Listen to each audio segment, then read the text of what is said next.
That's the lag on that. That's great. Oh yeah, it keeps it real honest. All right, you want to try something? Sure, man. Set me up with something.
You'd catch that awesome. one. Yeah, absolutely. That's hilarious. Oh, by the way, you could look at here or there. Either Done. one. Done deal. Ladies and gentlemen, it's Wednesday, and it's Ricky Wise. Hey. And dude, I'm so excited to finally get a chance to hang out with you. I've only caught a couple tunes that you played down in Fells. Yeah. But I was always so impressed. It's like, how the fuck do you sing that well and play drums and you also play bass? Like, but seriously, the first thing I want to talk about is you sing and play drums. Is it hard? Yeah. Or is it like effortless for you because you're you? So, well, thanks, first of all. That's really nice of you. I was kind of forced into playing and singing. I sang my whole life. And I was fronting a band like my senior year of high school or something, and our drummer couldn't make it to a couple of rehearsals. So I like forced myself to play drums and sing. And it did not come together at all for the first like several months that I did it. I was just always getting tripped up by like trying to do a fill and then come back in with the verse, you know? Yeah. It was just all over the place. But that was the gig. You had to learn it. Yeah, absolutely. And then after some time, it just came super naturally to the point where as long as I don't have to think about what I'm doing here, I'm fine. So that's the thing. I mean, you're at like a comfort zone. Obviously, you're a drummer first. Yeah. Okay, so like you're at a comfort zone on the drums where like you're really just holding it down and thinking about vocals first when you're singing. Yeah, that's the whole thing. And now that I'm playing bass a little more, like that's a whole different ball game because I have to think about both so much, and it's fun and I love it. But it was definitely challenging. Like the first time I did a bass gig, like I have a Monday night residency at the Admirals Cup. Right. And so the first Monday we did that, I grabbed Christian Stengel, who's an amazing drummer, and Jamie O'Connell, who's a fantastic guitar player. Yeah. I said, hey, I'm going to play bass on this gig. I think we'll be all right. And they were both just like, okay, I don't know what to do with that. I was like, well, but he's doing it, so we're going to let him. And that first week, it was just like stumble after stumble to try to just get a vocal line out, and it was just like, I'm worrying about this too much, and I don't know where anything is. Yeah. So, all right, so let's talk about your projects. You're one of those dudes that you're a full-timer. Yep. And you're in a bunch of different projects. I'm in a ton of different projects. So, run me through the gamut. I'm familiar with, I know like you play with Tony Waddy. Yeah. And I know that you do the Carrie Ziegler thing. Yeah. And I know that you got your own thing, the Dirty Unit. Yeah. Is there more? Yes. All right, go for it. So Ricky Wise and the Dirty Unit is my band, and that's at its full is like a 6-piece, which is basically the band Speakers of the House. And then me. And you bring a 6-piece to Fells? No, that never happened. The thing is, it's all in theory right now that's what it'll be. But they're all full-time guys as well. So like if the money's not there, there's no point in doing it. So for Fells, I do a lot of trio stuff with guys that I know, and then I play with Carrie's band, which is Carrie Ziegler's Expensive Hobby, and I play with Never Never. Gotcha. Well. And how are you? That's right. You do Never Never as well. Yeah. All right, keep going. And then we'll go back and revisit it. No, that's fine. I play with a funk band on the side. That's Reverend Smackmaster in the Congregation of Funk. I mean, why would it be a different name? I sat on that name for years. A buddy of mine came up with it years ago, and I was just like, "That's gonna be something one day." Yeah. I don't know what it's gonna be. And eventually, you met the guys, and you're like, "Dudes, I got the name." Yeah, man, it's been a blast. And then everything else is just kind of fill-in work. I work with a bunch of different people all the time, and they just call me whenever they need somebody, and it's been great. Gotcha. So, how many days a week do you gig? Depends on the week, but on average. Anywhere So you got your Monday residency. Yeah. What else is like I at least staple? have that every week. Yeah. And then usually I have like every third Thursday thing at Slancha down in Fells with a duo. Oh, I have a duo. The Fatty Bowes with Warren Bowes. Gotcha. And so the duo is you on drums? No, it's me on bass and Okay. singing. It's just the two of us. He Gotcha. plays guitar and sings, and we just wanted something extra to do, some more time to fill, and we just started doing it. So tell me, anywhere between like 3 or 4 times a week. Dude, that's what are you doing this week? This week, so Saturday I have a double. In the afternoon I'm playing this Kentucky Derby block party at the Chaucer in Canton. Gotcha. In the afternoon at like 1:30, and then I'm playing, I think, the Stables with Never Never that night. In Westminster? Up in Westminster. Yeah. And then Sunday afternoon we're at the Riverwatch, Never Never again. So it's a good weekend. Yeah, dude. So, how do you like the Carrie Ziegler gig? That I love it. That seems like it would be pretty challenging. So it is. And do you sing with that one too? I do, yeah. Wow. And that was the thing. Like when I had been grabbed for this project. There's a guy named Jimmy Brown who was trying to start up a version of Invasion again. Mm-hmm. And when he asked me to do that, I was like, yeah, there was a bunch of really cool guys that were involved in the project. And I said, yeah, absolutely. And then it, for one reason or another, just didn't all manifest together. But during that time, the bass player was a guy named Lee Townsend. And he said, hey, Carrie's looking for a new drummer, and he's hoping that he can sing. So you should probably give him a call. I mean, he's looking for a drummer that he hopes can sing. And what's that, like 4 people? So yeah, man, I just gave him a call, and I didn't know the guy at all, and we just talked on the phone for about 45 minutes. Yeah. The first conversation we ever had. Yeah. And we clicked immediately. I mean, it was just super easy to talk to the guy. And when I went, he didn't know me at all, so I went to like audition for him.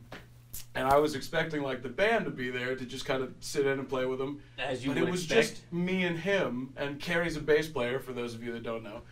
And so it was just drums and bass, and it was just like, I don't know what we're doing here, man. It's like... Because the song list you sent me, each song has like 12 parts. There's a horn section, there's keys, I don't know what we're doing, man. But it went really well, and that set list is so challenging and so all over the place. Oh, I bet, dude. That turned me into such a better player. Oh, just I'm from sure. joining that group. I mean, it was just so much fun. And the guys, it's like a family at this point. Yeah. They're just great guys to be with. They're some of the most amazing musicians around.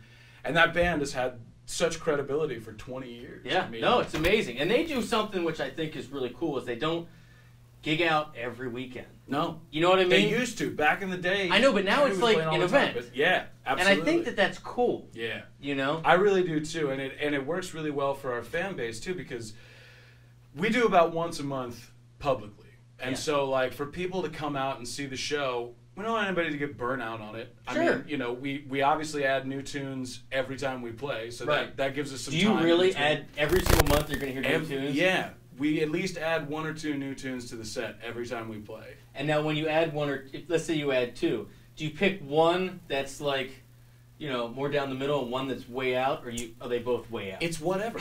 And it's all really Carrie picking the tunes, and he's just like, all right, we're gonna learn these tunes. You know, I'll see you in a couple weeks. We'll rehearse it, and then we'll go. Yeah, I mean, the reason I asked that is because like I don't see anybody else, with the exception of like a couple staples, like. I don't see anybody else trying to tackle stuff that band tackles. Sure, absolutely. I mean, for a bunch of reasons, like for the vocal requirements, for just the amount of pieces, all of it. But yeah, it's a ton of stuff, and that's the only band that I'm with that actually rehearses for the most part. You know, it's funny. It's funny you say that, man, because most people that I talk to, they gig so much, they're like, yeah, no.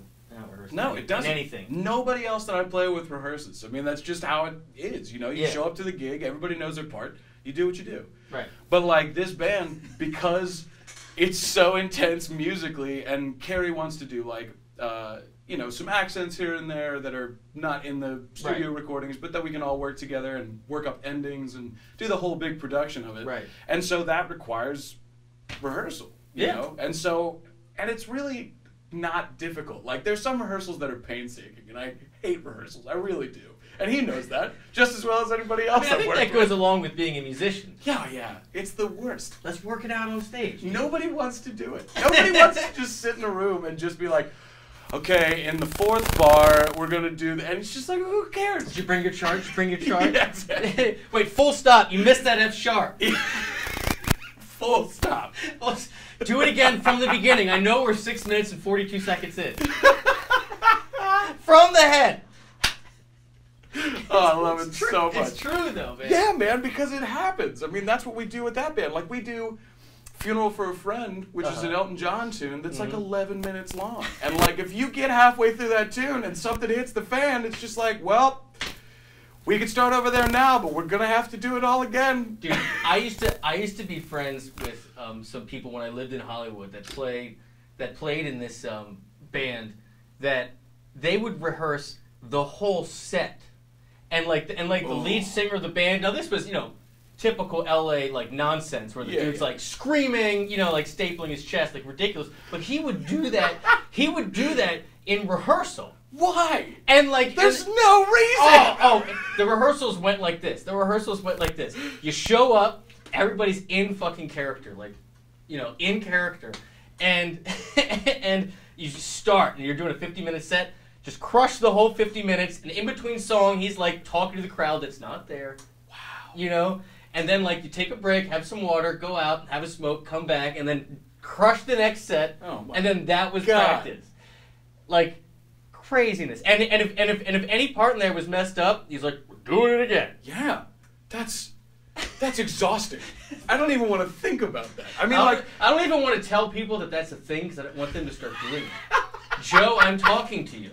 I love you, Joe, but you're out of your goddamn mind.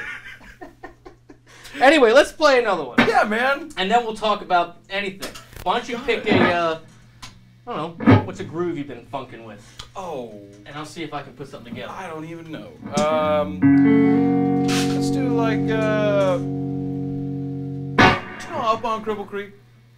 I mean, I can probably wing it. Well, let's go with a groove like that. Yeah, so...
I was like, what's that chord I'm looking for? Well, you found it. You got that. Yes. That's all that matters. You know what? 50% of the time, it's G. Yeah, it is. It's the people's key. It's the people's key. That's right. It's like, what's that chord? It's usually G. So where are you from, man? Tell me a little bit about your background as far as playing. Sure. So I grew up in Laurel, and I, sang in chorus and stuff in school and high school and everything. Gotcha. And I started my first band, there's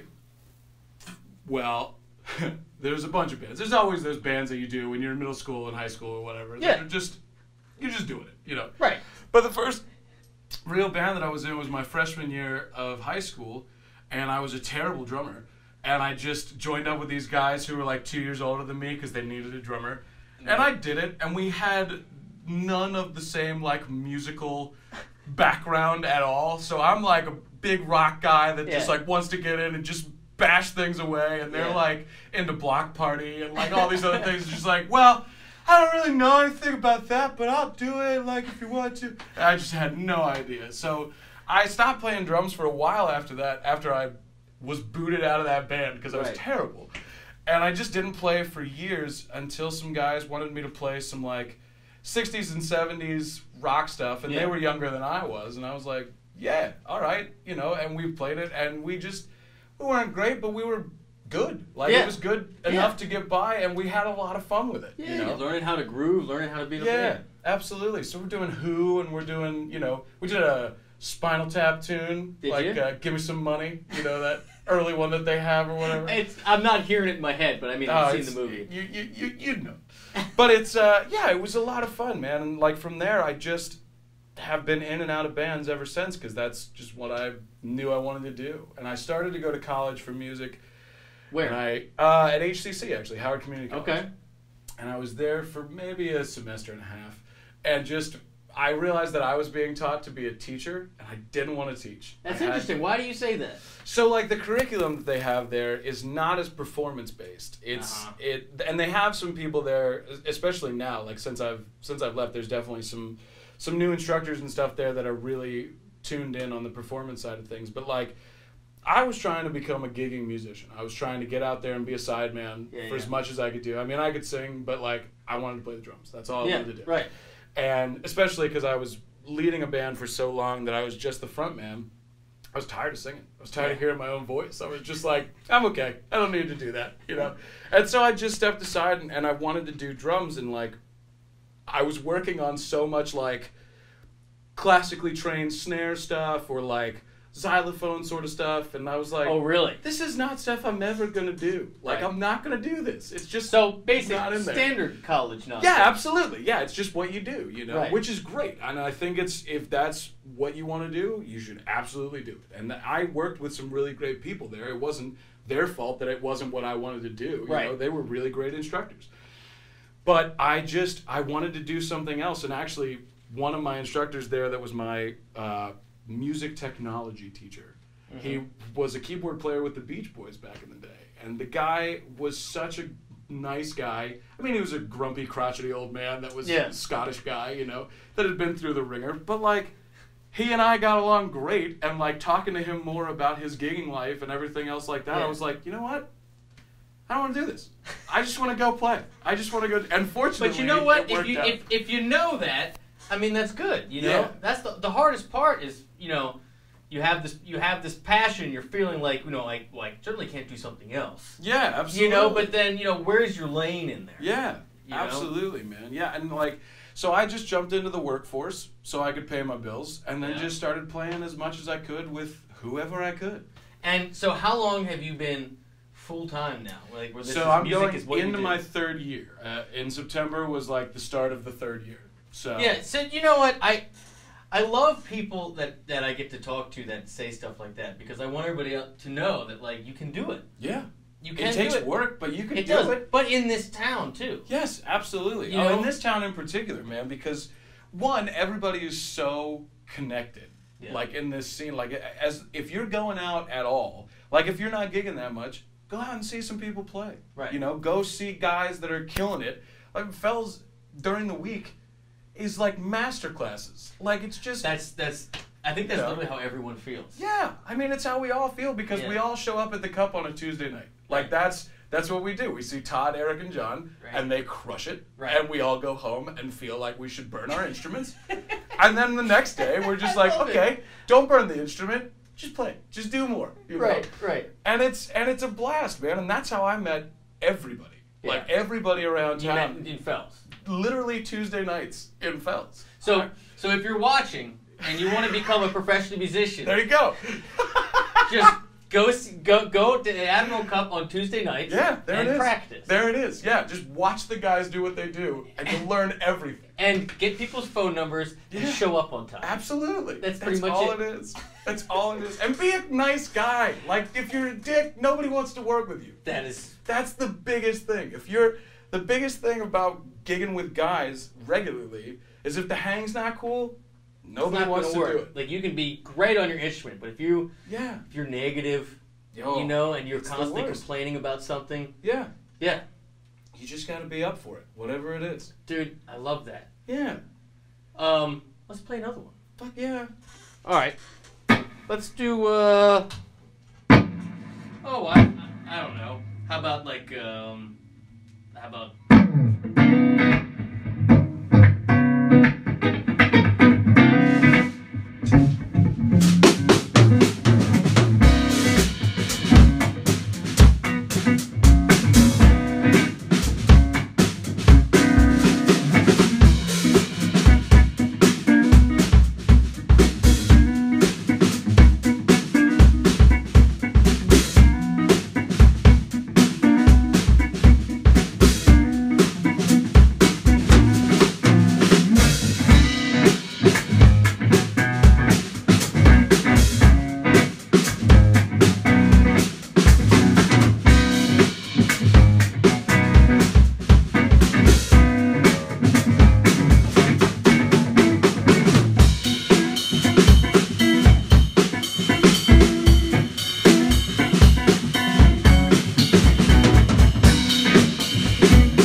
You can keep going. No, fuck it. I got into a moment. Oh, dude. Well, you know what? That's why when you came in and you're like, dude, what are you gonna play? And I was like, I don't know. I don't know. Yeah, I'm not worried about it. No, I'm not worried about it because we're hunting for the moment. Yeah, there it is. That's the thing. That's what we're looking you know for what all I mean? the time. Yeah. We're not looking for the pre-programmed moments. We're wondering, No. where the fuck are we gonna land? Bam, we landed there. There it is. Yeah, absolutely. That's the point. So Yeah. I really appreciate you playing along. Hell yeah. So anything else in particular you want to talk about, tag, promote, tell anybody? I mean, I don't know how much else there is about what I'm doing. Ricky Wise, The Dirty Unit, there's a Facebook page you can find that is super not up to date. But the reason it's there really is because Matt Everhart, who you just had on here, and whom I love, by the way. He's such a great guy. I love that guy. Yeah. He and I and Warren Bose have been writing some stuff. So hopefully later on this year we'll get into the studio and I'll finally put out an album with my name on it. So, dude, well, I'm looking forward to that. What are you thinking? What are you planning? So it's we're definitely on the rock side of things where we're writing some stuff. I mean, we've been, as the band has been doing a bunch of cover material, we've been doing a bunch of like Rival Sons and like Vintage Trouble and like so those kind of throwback sort of bands that are doing the big bluesy rock thing and obviously Zeppelin and all that sort of stuff. Right, sure. And that's always been stuff that I've been into anyways. So we're doing like that sort of vein, but I'm also a really big power pop guy, so I'm a big Jellyfish head. And I love that stuff. And I want to do more, you know, vocal harmonies and like really have some thought out melodies going. Some into hooks. Sort of stuff. Yeah, absolutely. I mean, that's the whole thing. But with that, you know, gritty underground rock sort of thing happening underneath. So yeah, we're having a lot of fun with it, man. And we've got a bunch of stuff in the works. And, you know, once it all starts coming together, it'll be great. Dude, well, I'm looking forward to it. And please come back again. Please, I would love to. Dude, this is fun. Do you want to play another one just because? Absolutely. You got anything you want to sing? Anything I might know? Oh, I know almost nothing. I have no idea. How about I'll throw something at you. Sure. Let's do it in D. There you go.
gonna make me change my mind.